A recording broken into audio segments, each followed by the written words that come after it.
Hello and welcome to Tales from the Pit, the behind the lens access to the entertainment world and the creative people involved. Today is our part 2 with Studio666 Director BJ McDonnell. We hope you enjoy the episode. Did you have any, was there any, you have such great guests. I kind of don't want to say who they are for people who haven't seen it yet, because they don't want to spoil anything, but you had such great guests. Was there anybody you couldn't get that you wanted? Oh, let's see. Well, so it's funny because the guy that plays the delivery guy, we went through a whole gambit of who we were going to get. We didn't know at first. So at first it was going to be John Travolta. We were reaching out to John Travolta to do the delivery guy. And he was stuck on doing this Quibi thing that I guess, whatever. He was doing a Quibi show. He couldn't do it. And then funny enough, we actually were trying to get Vin Diesel to do the part. Because actually Vin Diesel lived about 2 houses down from the mansion that we shot at. And his wife would always come in and be like, hey, let's put Vin in the movie. And then time kept going. I was like, well, are we going to get him? Are we going to get him? And they're like, well, no one's like, he hasn't signed on yet or whatever. And it's like, okay. So I kept telling the guys, I kept saying, like, when we were trying to find this actor for it, I said, let's call Will Forte because he'll be great at it. He was always kind of a choice that I wanted. But I think that everybody's like, Dave and them were trying to go with, John and all that stuff. But because I had worked with Will on MacGruber and a couple other projects, and he's just an awesome guy. And so whenever, Vin Diesel would decide I guess he wasn't going to come do the movie, I reached out to Will, and Will was like, yeah, let's do it. So I got what I wanted there, but it's just kind of funny when the process of like, who you think was going to be playing these parts. Because I thought we were going to have John Travolta in a long wig and, doing that. We actually were talking about getting the singer for Nickelback to do the part. Oh, Chad, really? Chad Kroger. Yeah, we're going to see if we were going to get Chad Kroger to do the part too. Oh man, those are all awesome. Every one of those would have been great. But I think Will's awesome, especially when he's sitting there talking about his demo CD through the whole thing. That's just so good. Will's so good.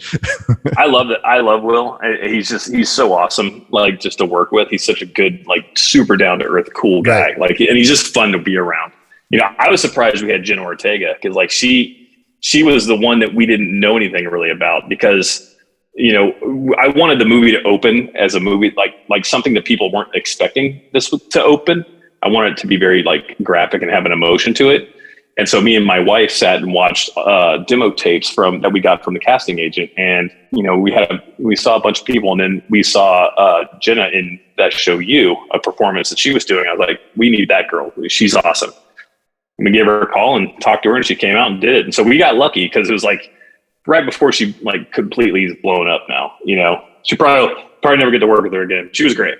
Yes. Everyone in that is so good. Everyone's good. And John Carpenter as the producer or whatever, behind the soundboard. That's so awesome. That was dream come true level stuff right there. Yeah, totally. And he's like a big gamer too, isn't he? Isn't he like? Yeah, he loves Borderlands. Yeah, totally. Yeah, I mean, you and I were briefly talking about gaming, so I guess we can probably go there. What's your games? What do you like for games? Right now, me and my wife are playing Horizon Zero Dawn Forbidden West. Love it because we love the first one. The first one was awesome. This one's even, I think we're going to beat it tonight. I think we're right there. But we love Dying Light 2. We love the Far Cry games, Fallout games. We love, I love the Assassin's Creed games. I absolutely like Black Flag is number one. Me too. It's so good. I want to try to get into Deathloop. I want to try to play that soon. I haven't played that yet, but there's so many good games coming out and I'm excited. I'm a PlayStation person, but I'm really excited about this. I think it's called Starfleet or whatever it's coming out for Xbox. It's like, it's basically like Skyrim, but but like insanely massive where you can go to like 1,000 planets. So it's basically a game that will never end. I love Skyrim also. Skyrim totally and No Man's Sky pushed together. Yeah, totally. That's what it is. It's basically No Man's Sky. Yeah. And with Bethesda, I mean, all their games are so cool. I mean, I love every Bethesda game there is. Absolutely.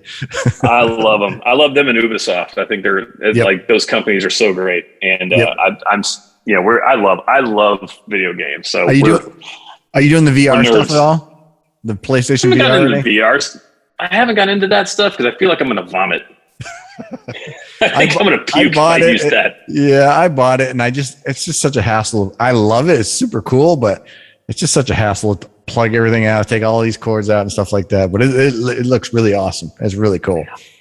I think I would probably be scared to death to play Resident Evil on the VR stuff. The last 2 Resident Evil games would scare the crap out of me if you played that in VR. That would be absolutely horrifying. But I'd probably puke too. So yeah, totally.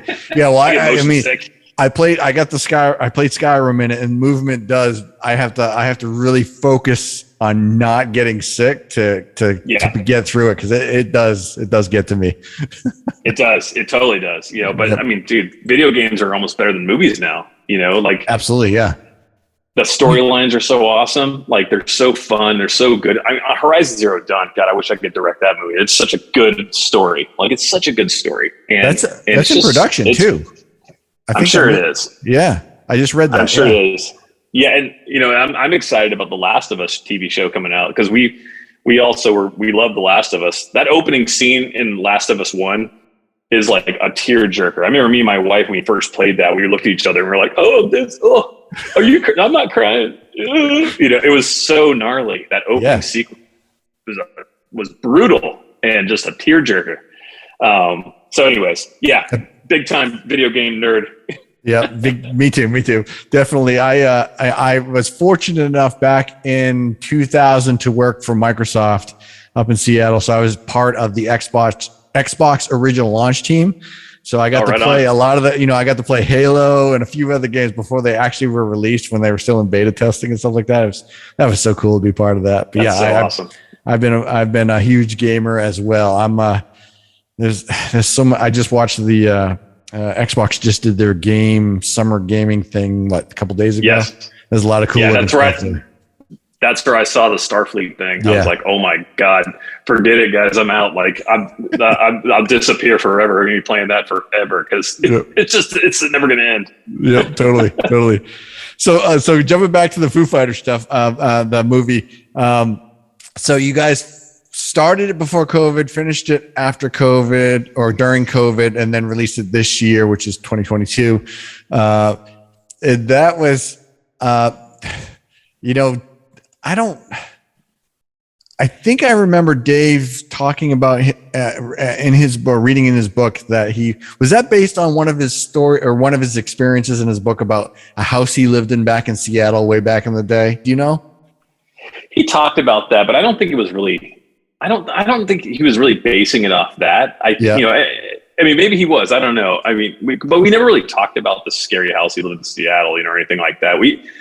What came up was because he was renting out this house, and they recorded Medicine at Midnight at the house we shot the movie at. So like, as we were having meetings during the movie, like, I would be walking around the house and they were still finishing up recording this album. So I'd be like, walk in and be, oh, hey, what's going on, Rami? You know, or, you know, Chris or whatever. And, you know, be walking around figuring out where we're going to do certain scenes. And I guess that Dave in the house, because it was a weird house, like, that's where he was sitting there thinking, you know, we never done a horror film or done a movie. And someone, I think, approached him a long time ago saying, Dave, you should do a horror movie. And so being at that house, he just kind of came up with the idea. And that's how it all kind of came about.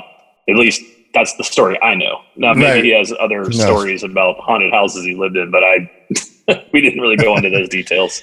So on that, you were strictly the director, or were you also running camera and stuff like that? How big of a crew did you have? We had a legit crew for this. It was a proper movie, you know, to do this. And, but I find what I've learned is that I'll jump on a camera every now and then when I'm directing, but I have a problem with focusing. I'll admit it too. It's like, if I'm looking at framing, I'm looking at framing. I'm not looking at performance.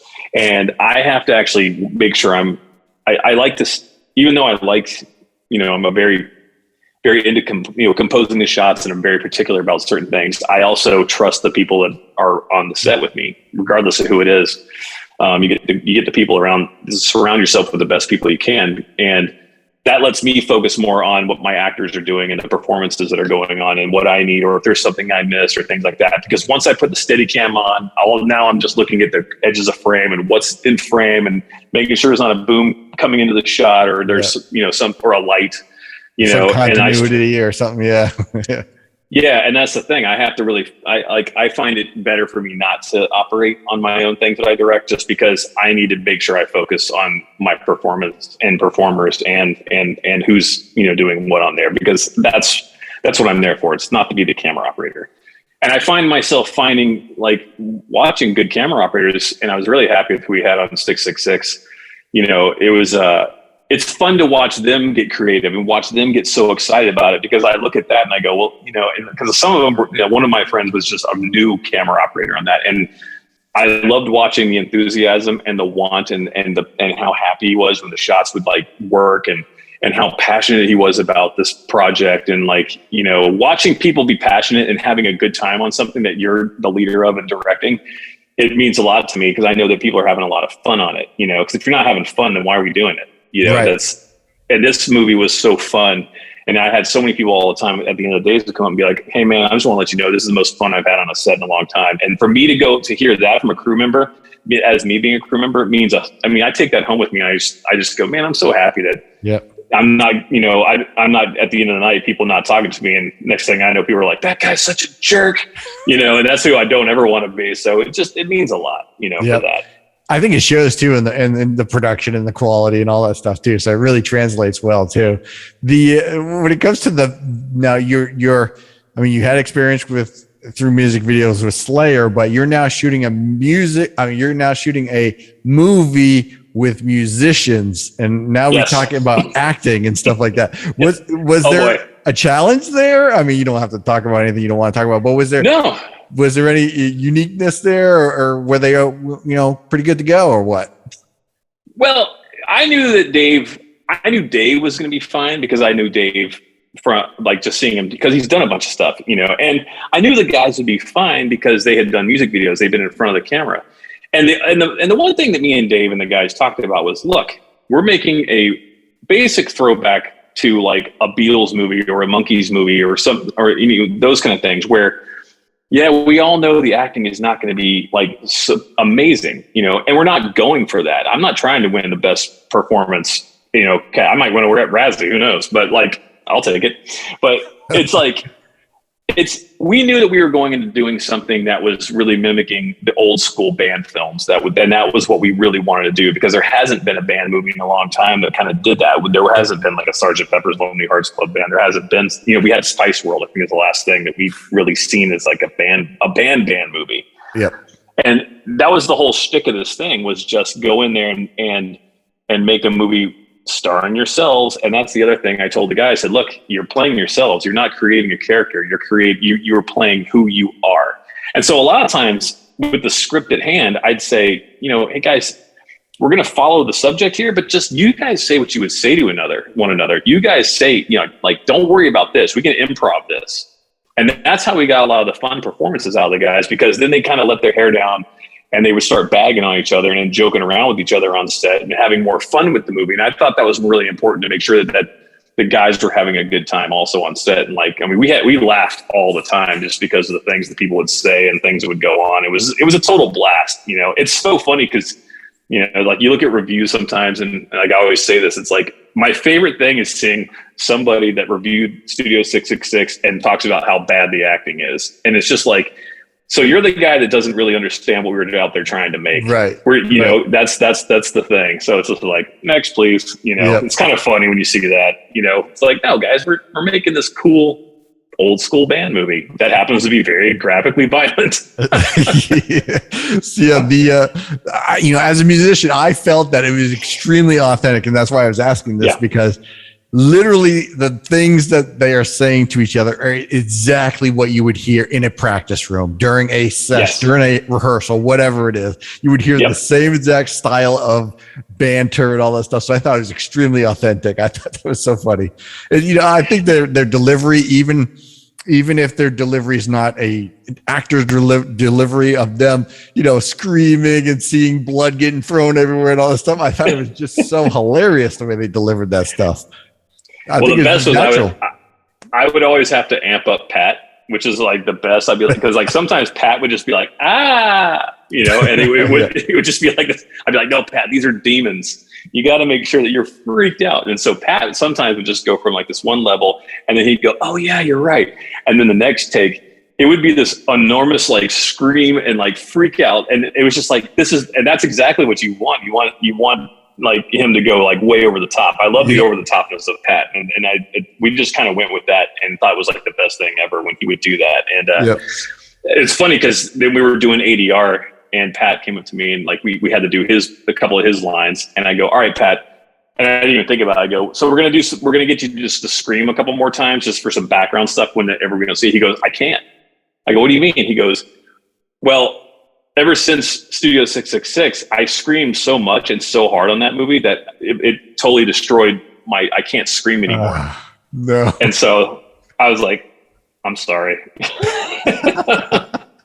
Yeah, you want that over the top, almost cartoonish stuff, you know. That's it. His delivery is so good too. He's so freaking funny in that.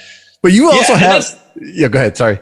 I was just saying, and the movie. That's what the movie is. We wanted it to be a silly, fun movie, but when it gets nasty, it gets really nasty. Yep. And the people that get this movie. The people that don't, they're just like, wait a minute. Well, I thought I was watching The Witch. It's like, no, you're not watching The Witch. Not even close. Definitely. You also have. I mean, with Whitney, you got a sex scene with the band member and stuff like that. I mean, I'm sure those guys are no strangers to those types of things, but to act it out online on camera and stuff like that, I'm sure it's very uncomfortable for them, everyone involved. They were very nervous that day. They both were very, very nervous that day, and it was just it was really funny. But they were good. They're such good sports, you know, about all the stuff that we just went in there and just had a blast and let them do their thing. Rami was like, you could tell he was very nervous. Even Whitney was very nervous, you know. But we went in. We always had fun. We always knew we were gonna have a good time. There was no stress there, you know. Like it wasn't the good thing about this kind of movie is it's not one of those things where it has to be a deep or dark, like heavy feeling. We're in there having fun. So you can have fun with it and you can actually joke about with yourself and do stuff. I mean, Rami, we shaved his chest hair into a heart. You know, he let us do that, which is crazy. Like we really did it. Like full on. Yeah. I laughed out loud when I saw that. I was like, oh my God, that's exactly what I would expect it to. Oh, it's full on Rami. Yeah, it was great. So you guys finish shooting, you get everything done. Now the editing process happens for that. Is the band involved with the editing process? Are you just editing yourself? What's that process post?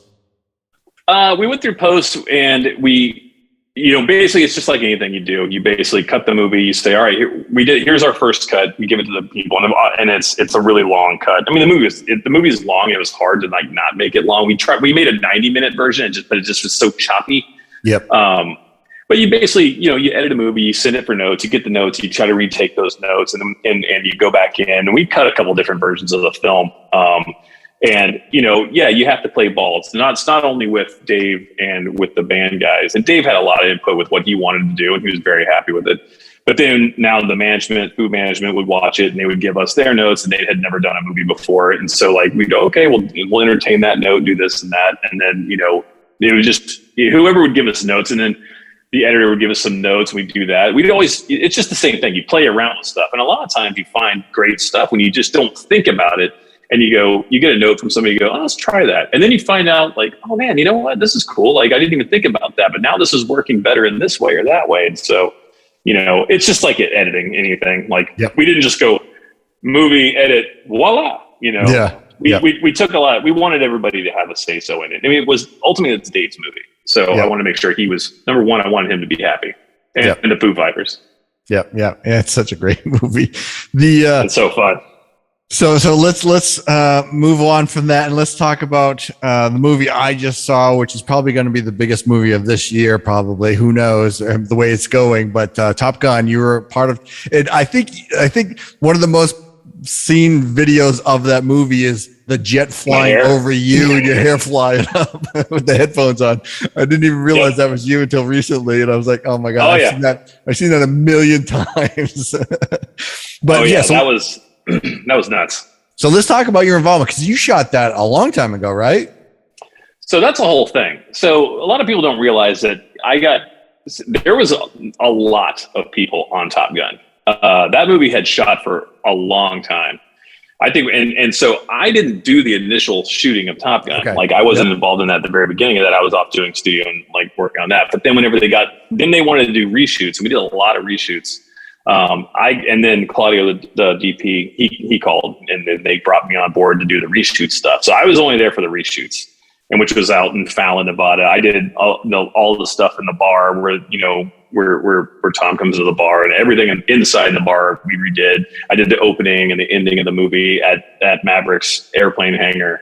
I did a couple other things, and it's funny because like there's so many people that got to work on that film. The list would have been ginormous. I was just happy to actually get a call to be on the reshoots part of it and get to see the things that I saw, like the out in Fallon when we actually shot that stuff with the jet. I think Joe Kosinski, the director, he mentioned it took 2 years to approve the jet flying that low because it was only 30 feet off the ground. Right. Yeah. That's insane. And they had to call a Blue Angels pilot in, I believe, to do that shot. And they had to like do some kind of modification to the plane to like make sure that it was okay. Because honestly, at 30 feet, you got to think at 30 feet off the ground, the wingspan of that plane is 45. He makes any kind of turn, we could have been wiped out cold. We could have done. So there was a lot of planning in that. But that was, I have to say the extraordinary feat that Claudio and the team and all the camera guys and the whole crew did to make that movie what it is it's pretty extraordinary. I'm just happy to be a part of it. Right. I would love to have been on the full movie, but that movie shot for so long because sometimes they'd shoot, then they have to stop because they would have to wait on the military. Like they'd have to wait for when they could be available to all go to the aircraft carrier. And I got a call to do the aircraft carrier stuff, and I was on another shoot. I forgot what it was. I was so bummed because I wanted to go. I was like, oh, I'm going to miss the aircraft carrier. Because all I wanted to do was I wanted to get catapulted and I wanted to land on the carrier. So I'm very jealous of my buddies who got to do that portion of it. But all the camera people and a lot of crew were a lot of friends of mine. And it's fun to like tell the stories, but it was a long shoot, very long shoot. And it's a great movie. I'm proud of what I got to be a part of on it. Yeah. I saw it the opening weekend or opening night. I think it was, I forgot. That's a visual, we live in a world that has so much visual effects and CG and stuff like that, which I think is great. I love all those things too, but to see it practically inside the cockpit in real time is just so stunning on a IMAX screen or something like that. Just so stunning. Yeah, it's amazing. I text Claudio right after I saw it, the director of photography, and I said, you better start getting that speech ready for the Academy Awards, buddy. I was like, because it was outstanding, like just the shots and things like that, just being in there, being outside the plane, just it was so amazing. And, I don't know when the next movie like that's ever going to come around. Like, cause you had to have a lot of permission to go to mount those cameras on the planes. And it was a lot of planning on that. And it's funny because I talked to Claudio and he's always excited because when they were on the aircraft carrier, he would be like, they actually would like, they told me I couldn't like turn the carrier like for certain sun angles. And then he finally like started talking to like the head up guy and they finally would do it for him a little bit. So they get a camera just so the sun was in the right spot. And so it's funny talking to the director of photography, like that kind of stuff. Cause he gets so giddy about that. He was so excited about getting the aircraft carrier turned in the right direction for the sunlight. That's so cool. Yeah. It's so beautiful too. Catching that golden hour sunset or whatever it was. That's so awesome. Pretty cool. Yeah. And so anyway, so that movie, it's doing mega well in the theaters. And it's possible maybe one of the biggest movies of the year. I think it deserves everything that it gets. Yeah. That movie, because it's, again, like you said, it's the practical part of it is, because you don't see that a lot now, like, and trying to do that, it's like, it's just so, it was such a lot to do to make that movie. And I think a lot of that movie is really sincere in its delivery across, not just the actors, about the camera, the shots, everything is very sincere in that movie. And it just looks so well thought out and so well executed, people doing the best work, it's super awesome. And congratulations. That goes back to our conversation about planning. Yeah. True. Yeah. And that's what, and there was, that was a very well planned movie. Yep. And congratulations on being that shot of the jet flying over you. I've seen that shot over and over and over again. Oh, so yeah, that was exciting. We did that a lot. Yeah. Yeah. And that was the director behind me. And because I remember after we'd done that day, we all got on a plane and we were coming home, and Joe, like, he goes, check this out, look at this shot. And he showed me that shot. I was like, that's awesome. And it was funny because next thing I know, I started getting texts like a month later, like, dude, your hair's famous. Yeah, that's so cool. That's so cool. So what are you working on? What do you got going on right now? What's coming up for you for projects? I'm probably skipping a bunch of stuff because I know you have some stuff in post-production that you've probably already done. You talked about Salem's Lot, but anything you can talk about coming or in the plans? Right now for directing stuff, I'm about to pitch in about a week for a project. I've been reading scripts. There's a couple things I'm trying to attach to. I'm just trying to find the right thing, to do. I want to do something now that's a little more serious, or it's not so horror comedy. I want to, expand a little bit more. So my agents and managers and stuff are like, been sending me some scripts. Some are great, some are not, it just depends. And, hopefully we'll see something soon. Hopefully I'll get something soon, but that's the way this whole business works when you're directing. It's like, you're always trying to pitch something or find something. So that's, I wish I was as lucky to snap my finger and go, all right, I got another job, but it's like, it's always work. It's always trying to work things out. When I'm not on set doing stuff, I'm behind my computer, coming up with ideas and sending it to my writer friends or coming up with lookbooks, just present to people. It's like, I always feel like I'm trying to do something. So hopefully soon, you never know. It could be a couple of years. You never know. But other than that, I am still camera operating. I'm directing. I'm loving every minute of it. And that's what I do. And movie making is a long process. I mean, not talking about Tom Cruise, but just in general, it's a multi-year process for a lot of projects, right? It takes a while. Yeah. I mean, it takes at least films, like feature films, take a couple months to do.